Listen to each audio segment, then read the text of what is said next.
అన్నదమ్ములను కలిపిన కూటమి విజయానికి బాటలు వేసిందని మండపేట మీటింగ్లో పవన్ కళ్యాణ్ పేర్కొన్నారు. మర్చిపోలేని మీ సేవలు.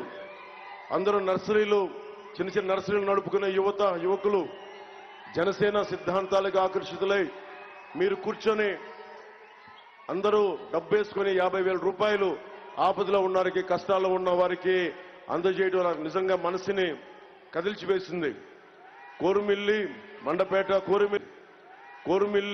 మండపేట కోరుమిల్లి జన సైనికులు నా గుండెల్లో ఉంటారు.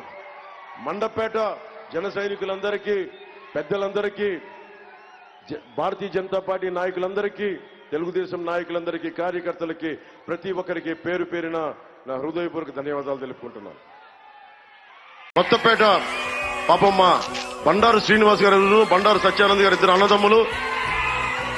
జగన్ ఇక్కడ చాలా విచిత్రమైన చూడండి. బండారు శ్రీనివాస్ గారు, బండారు సత్యానందం గారు ఇద్దరు అన్నదమ్ములు.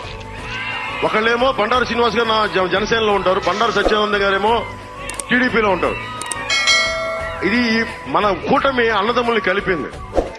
జగన్ వాళ్ళ ఇంట్లో ఇద్దరు విడిపోయారు, అన్నా చెల్లెలు ఇద్దరు విడిపోయారు. పాపం చిన్నాయన్ని చంపేసిన వాళ్ళు వెనకేసుకొస్తున్నారు. దగ్గరికి చేర్చే కూటమి ఇది. అలాగే కొత్తపేట నుంచి మనకి బండారు శ్రీనివాస్ గారి మద్దతుతోటి కొత్తపేట టీడీపీ నుంచి బండారు సత్యానంద్ గారు సైకిల్ గుర్తు మీద పోటీ చేస్తున్నారు.